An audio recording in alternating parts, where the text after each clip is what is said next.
નમસ્કાર, ન્યૂઝ બુલેટિનમાં આપનું સ્વાગત છે। હું છું પંકજ શર્મા। શરૂઆત મહત્વપૂર્ણ ખબરથી।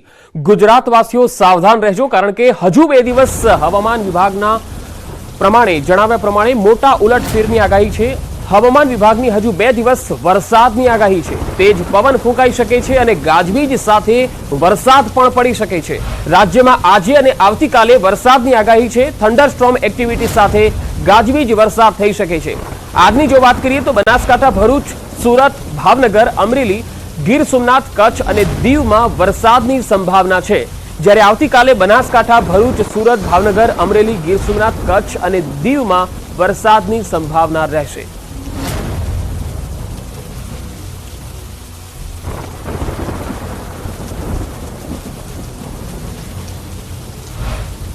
તો મેપના માધ્યમથી જાણીશું કે આજે અને આવતીકાલે કયા કયા વિસ્તારોમાં વરસાદની સંભાવના છે। સૌથી પહેલા આજની વાત કરીએ તો સૌરાષ્ટ્રના 4 જિલ્લા છે। એક તો ભાવનગર, અમરેલી, ગીર સોમનાથ અને સંઘ પ્રદેશ દીવ, આ 4 જગ્યા પર આજે વરસાદની સંભાવના છે। જ્યારે ઉત્તર ગુજરાતમાં બનાસકાંઠા અને એક કચ્છ જિલ્લામાં પણ આજે વરસાદની સંભાવના રહેશે અને ગાજવીજ વરસાદ પણ કેટલાક વિસ્તારોમાં ભારે પવન સાથે પડી શકે છે। હવે દક્ષિણ ગુજરાતની જો વાત કરીએ તો ભરૂચ અને સુરત, આ 2 જિલ્લામાં આજે ભારે પવન સાથે તોફાની વરસાદ થવાની પણ શક્યતા રહેશે। એટલે ઓવરઓલ જોઈએ તો 1, 2, 3, 4, 5, 6, 7 અને 8 જિલ્લા એવા છે કે જ્યાં આજે વરસાદની સંભાવના રહેશે। હવે આવતીકાલની વાત કરીએ તો આવતીકાલે ઉત્તર ગુજરાતમાં બનાસકાંઠા અને કચ્છ બંનેમાં આવતીકાલે પણ વરસાદી માહોલ રહેશે। જ્યારે સૌરાષ્ટ્રમાં ભાવનગર, અમરેલી, ગીર સોમનાથ અને દીવ, આ 4 જિલ્લામાં વરસાદી માહોલ યથાવત રહેશે। તો દક્ષિણ ગુજરાતમાં ભરૂચ અને સુરતમાં પણ આવતીકાલે વરસાદી માહોલ યથાવત રહેશે। એટલે કુલ 8 જેટલા જિલ્લા છે ગુજરાતના કે જ્યાં 2 દિવસ વરસાદી માહોલ રહેશે। હવે આગળ વધીએ। હજુ તેજ પવન અને ગાજવીજ સાથે તોફાની વરસાદ પીછો નહીં છોડે, આ વાત કહી છે આગાહીકાર અંબાલાલ પટેલે। તેમણે મોટી આગાહી કરી છે અને જણાવ્યું છે કે 17મી સુધી વરસાદ રહી શકે છે। એટલું જ નહીં, અંબાલાલ પટેલે અમદાવાદ માટે પણ આગાહી કરી।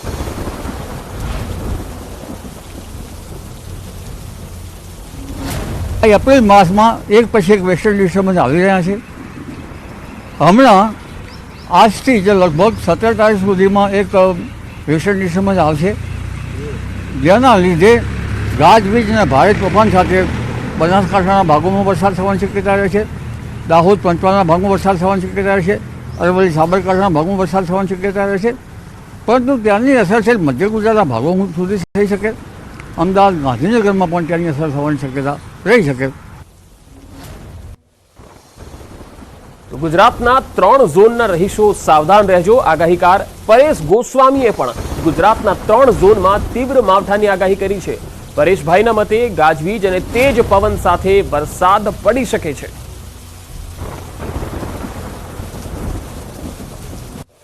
13 એપ્રિલ 2024 થી લઈ અને 16 એપ્રિલ 2024 દરમિયાન ગુજરાત રાજ્યની અંદર અમુક વિસ્તારોની અંદર માવઠાના વરસાદની ઝાપટા પડે તેવી શક્યતાઓ છે।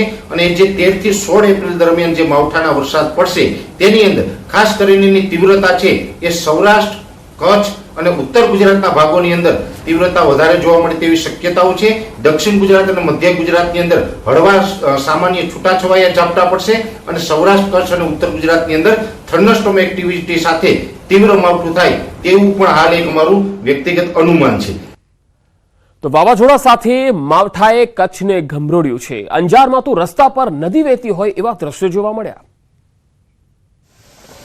જાણે કે કચ્છમાં ભર ઉનાળે ચોમાસું જામ્યું હોય એવા દ્રશ્યો સામે આવ્યા। સતત બીજા દિવસે સુસવાટા ભર્યા પવન સાથે ધોધમાર વરસાદ વરસ્યો। ચૈત્ર મહિનામાં માહોલ એકદમ ચોમાસા જેવો હતો। અંજારની મુખ્ય બજારના દ્રશ્યો છે અને આ દ્રશ્યો જોઈને કોઈ ન કહે કે હાલ ઉનાળો ચાલી રહ્યો છે। ભર ઉનાળે ચોમાસા જેવો માહોલ કચ્છમાં જોવા મળ્યો। સામાન્ય રીતે કમોસમી વરસાદના ઝાપટા પડે, પરંતુ અહીં કમોસમી વરસાદ ધોધમાર બનીને ખાબક્યો। વરસાદ બાદ અંજારની બજારમાં પાણી વહી નીકળ્યા। ભર ઉનાળે કમોસમી વરસાદથી વહેતી નદી જેવા દ્રશ્યો જોવા મળ્યા। વરસાદ એટલી હદે વરસ્યો કે રણ વિસ્તાર કચ્છમાં કાળઝાળ ગરમી વચ્ચે રેલમછેલ થઈ।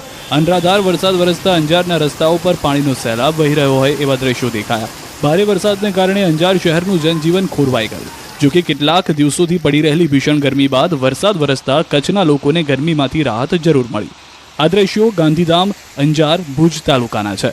અહીં સાંજના સમયે એકાએક વાતાવરણ પલટાયું। કાળા ડિબાંગ વાદળો આવી ચડ્યા અને ભર ઉનાળે વરસ્યા। ભુજ તાલુકાના કેટલાક વિસ્તારોમાં ચોમાસા જેવો માહોલ જોવા મળ્યો। રાપરના ગાગોદરમાં તો કરા સાથે વરસાદ ખાબક્યો। હવામાનની આગાહી વચ્ચે સતત બીજા દિવસે વરસાદ ખાબક્યો. પવન વચ્ચે વરસાદને કારણે વાતાવરણમાં તો ઠંડક પ્રસરી, પરંતુ ખેડૂતોની ઊંઘ હરામ થઈ ગઈ. માવઠાને કારણે ખેડૂતોના પાકને મોટા પાયે નુકસાન થાય એવી ભીતિ છે. વરસાદનું જોર એટલી હદે હતું કે મસમોટા વૃક્ષો પણ ધરાશાયી થઈ ગયા. અંજારમાં મિની વાવાઝોડું ફૂંકાયું હોય એવા દ્રશ્યો સામે આવ્યા.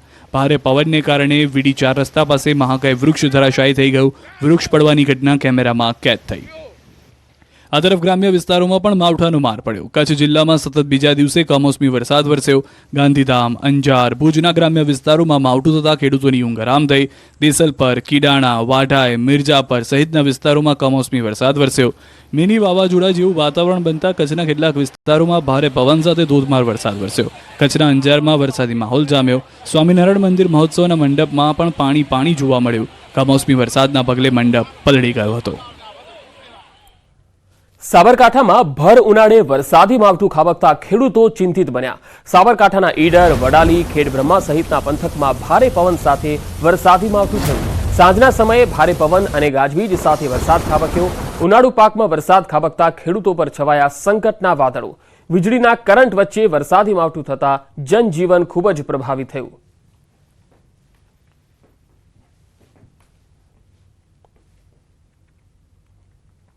તો અમદાવાદમાં ઠેર ઠેર અચાનક આવ્યું વાતાવરણમાં પલટો. અનેક વિસ્તારમાં ધૂળની ડમરીઓ સાથે તેજ પવન ફૂંકાયો.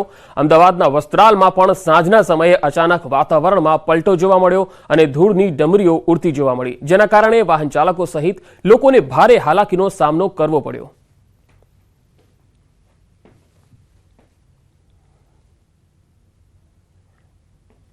તો અમદાવાદ પૂર્વના વિસ્તારોમાં પણ વાતાવરણમાં પલટો જોવા મળ્યો. હવામાન વિભાગે અગાઉ વરસાદની આગાહી કરી હતી. અધિકારીઓની આગાહી પ્રમાણે સમી સાંજે વાતાવરણ પલટાયું હતું. અમદાવાદ પૂર્વના વિસ્તારોમાં ભારે પવન ફૂંકાયો. ધૂળની ડમરી ઉડવાથી વાહન ચાલકોને પણ ખૂબ જ હાલાકી પડી હતી.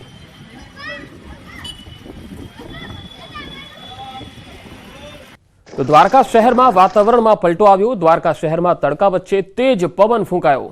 દ્વારકા શહેરમાં તેજ ગતિનો પવન જોવા મળ્યો. ભાણવડ પંથકમાં તેજ પવન સાથે વરસાદ પણ પડ્યો.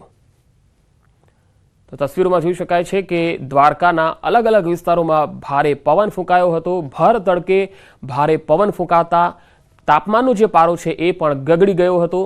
ગઈકાલે આખા દિવસ દરમિયાન 3 થી 4 ડિગ્રી જેટલો તાપમાનનો પારો ગગડી ગયો હતો, કારણ કે તેજ પવન ફૂંકાયો અને વરસાદ પડ્યો. કચ્છ ઉપરાંત સૌરાષ્ટ્ર અને અન્ય વિસ્તારોમાં પણ કમોસમી વરસાદ વરસ્યો. રાજ્યના અનેક વિસ્તારોમાં ત્રીજા દિવસે પણ કમોસમી વરસાદ પડ્યો. દ્વારકાના ખંભાળિયા, કચ્છ, મોરહી, સાબરકાંઠા, પાટણ અને અંબાજીમાં અનેક વિસ્તારોમાં માવઠું પડ્યું. સૌરાષ્ટ્ર કચ્છમાં કમોસમી વરસાદને કારણે કેસર કેરીના પાકને નુકસાન જવાની ભીતિ સેવાઈ રહી છે, જેના કારણે ખેડૂતોની ચિંતામાં વધારો થયો. પાટણમાં અનેક વિસ્તારમાં બપોર બાદ માવઠું ત્રાટક્યું. રાધનપુર, સાતલપુર બાદ સમી હારીજમાં પણ કમોસમી વરસાદ ખાબક્યો.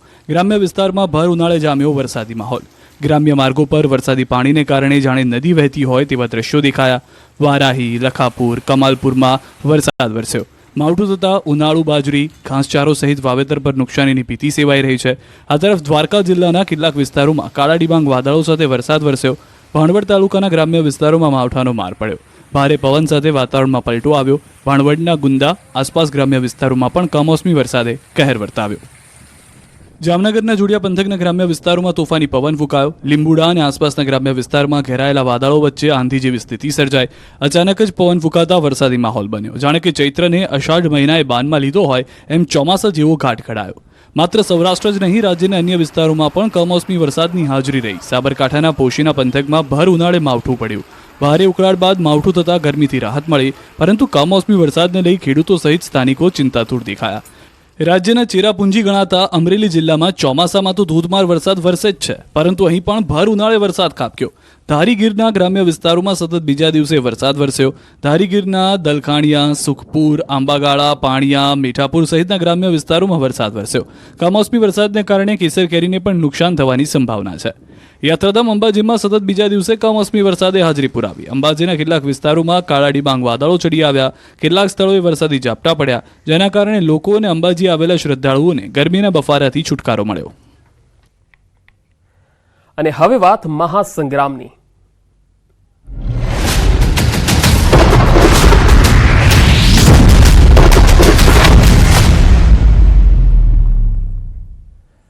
રૂપાલાની ટિકિટ રદ કરવા ક્ષત્રિય સમાજે અલ્ટિમેટમ આપી દીધું છે। 19મી સુધી ફોર્મ નહીં ખેંચાય તો આંદોલનની ચીમકી આપી છે। અમદાવાદ જીએમડીસી ગ્રાઉન્ડ ખાતે કરાશે આંદોલન। દેશભરના ક્ષત્રિય સમાજના લોકો અહીંયા એકત્ર થશે। રાજકોટના રતનપર ખાતે મળેલા ક્ષત્રિય મહાસંમેલનમાં આ અલ્ટિમેટમનો નિર્ણય લેવામાં આવ્યો છે।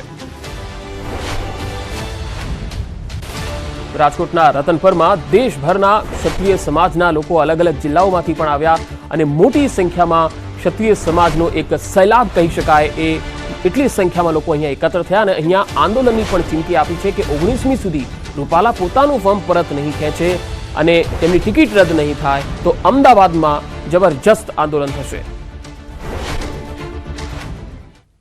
પુરુષોત્તમ રૂપાલાની રાજકોટમાં ઉમેદવારી રદ નહીં થાય તો ક્ષત્રિય સમાજ દ્વારા 24 તારીખથી શરૂ કરી અને તારીખ આજે 14 થઈ અનેક કાર્યક્રમો આપવામાં આવ્યા અને આજે છેલ્લો પડાવ અમારી રણનીતિનો પાર્ટ 1 એનો આ છેલ્લો પડાવ જો એ ઉમેદવારી રદ નહીં થાય તો સંકલન સમિતિ કોર સમિતિ અમને ટેકો આપવાની સંસ્થાઓ બધી અમે ભેગું થઈશું ટૂંક સમયમાં અમદાવાદ ખાતે અને જો રદ નહીં થાય કારણ કે 19 તારીખ સુધી એ ઉમેદવારી પાછી ખેંચી શકે છે એટલે અમે 19 તારીખ સુધીનો સમય આપીએ છીએ।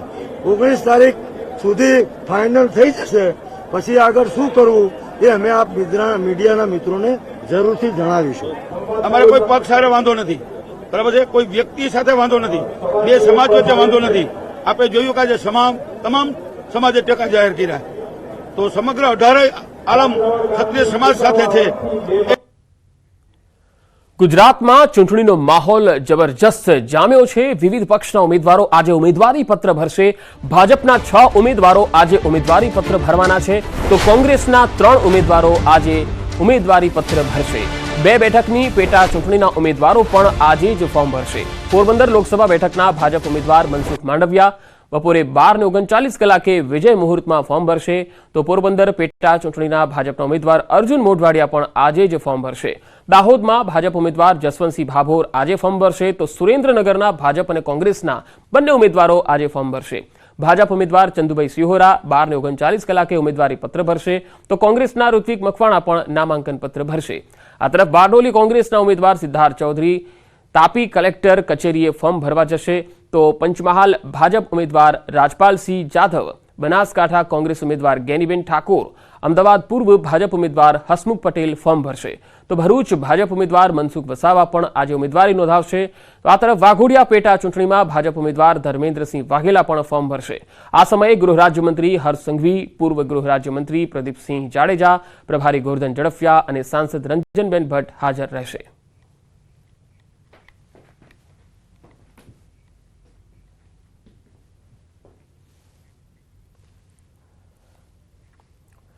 તો બનાસકાંઠા કોંગ્રેસ ઉમેદવાર આજે ફોર્મ ભરવાના છે। ગેનીબેન ઠાકોર રેલી અને સભા યોજીને ફોર્મ ભરવા માટે જવાના છે। ફોર્મ ભરતા પહેલા તેમણે ભાભરની આનંદધામ ગૌશાળામાં આનંદ પ્રકાશ બાપજી અને 12 જ્યોતિર્લિંગના દર્શન કર્યા હતા જે બાદ તેઓ સભા સ્થળે જવા માટે રવાના થયા છે। ગેનીબેન પાલનપુરના ચડોતરમાં સભા કરશે જે બાદ ચડોતરથી પાલનપુર કલેક્ટર કચેરીએ પહોંચશે। આ પ્રસંગે ગુજરાતના અધ્યક્ષ શક્તિસિંહ ગોહિલ તેમની સાથે ખાસ ઉપસ્થિત રહેશે।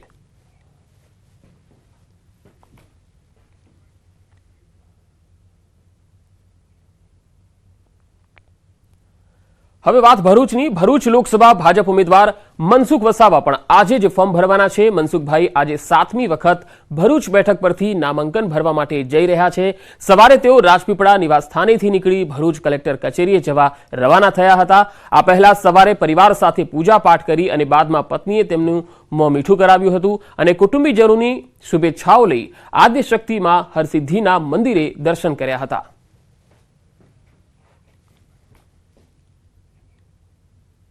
શુભ મુહૂર્તની અંદર માતા હરસિદ્ધિ રાજપીપળા સ્થિત જ્યાં વર્ષોથી મારા શ્રદ્ધાનું કેન્દ્ર છે એમના દર્શન કરી માતાજીના આશીર્વાદ પ્રાપ્ત કરી અને આજે ભરૂચ મુકામે ફોર્મ ભરવા જઈ રહ્યો છું।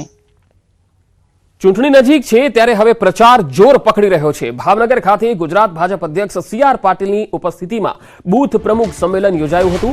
આ કાર્યક્રમમાં ભાવનગર અને બોટાદ જિલ્લાના 1000થી વધુ બૂથ પ્રમુખ હાજર રહ્યા। સી.આર. પાટીલે કાર્યકર્તાઓને સંબોધન કર્યું। તેમણે જણાવ્યું કે વિધાનસભાની ચૂંટણીમાં આપણે ભલે 156 સીટ જીત્યા, પરંતુ થોડીક ભૂલના કારણે આપણે બીજી 26 સીટ ગુમાવી, નહીતર આપણે 176 સીટ જીત્યા હોત। આ ચૂંટણીમાં તમામ 26 સીટ જીતવા માટે કાર્યકર્તાઓને આકરી મહેનત કરવા જણાવ્યું હતું। રાષ્ટ્રીય કાર્યકારિણીમાં જ્યારે ગુજરાતના ઇલેક્શનના રિપોર્ટિંગ મારે કરવાનું આવ્યું ત્યારે મેં કહ્યું કે મારી આંખમાં કદાચ આંસુ નહીં દેખાતા હોય, પણ હૃદય રડે છે કે અમે આ 20 સીટ જરા માટે હારી ગયા। પંચમહાલ ભાજપ ઉમેદવાર આજે ફોર્મ ભરશે। રાજપાલસિંહ જાદવ આજે ફોર્મ ભરવા માટે જવાના છે। ફોર્મ ભરવા રવાના થાય તે પહેલા ઉમેદવાર રાજપાલસિંહે સવારે સાધુ સંતોના આશીર્વાદ લીધા અને પરિવાર સાથે પૂજા અર્ચના કરી હતી। સાધુ સંતોએ પણ તેમને શ્રીફળ અને માળા અર્પણ કરી। હાલમાં રાજપાલસિંહ ઘરેથી ઉમેદવારી પત્ર ભરવા માટે રવાના થઈ ચૂક્યા છે, જ્યાં રસ્તામાં ઠેર ઠેર કાર્યકર્તાઓએ તેમનું સ્વાગત કર્યું। જાદવ ઉમેદવારી પત્ર ભરતા પહેલા ગોધરામાં સભા સંબોધશે। ફોર્મ ભરતી વખતે વિધાનસભા ઉપાધ્યક્ષ જેઠાભાઈ ભરવાડ, મંત્રી કુબેર ડિંડોર સહિત પંચમહાલ મહીસાગરના ધારાસભ્યો અને કાર્યકર્તાઓની ઉપસ્થિતિ રહેશે।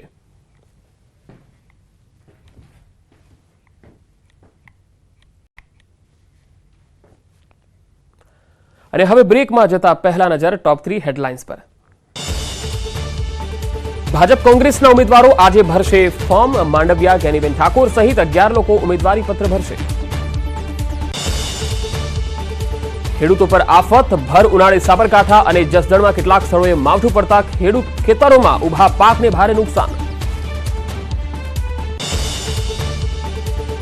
અભિનેતા સલમાન ખાનના ઘર બહાર ફાયરિંગનો મામલો। 2 આરોપીઓમાંથી એકનું નામ વિશાલ ગુડગાંવનો હોવાનું ખુલ્યું।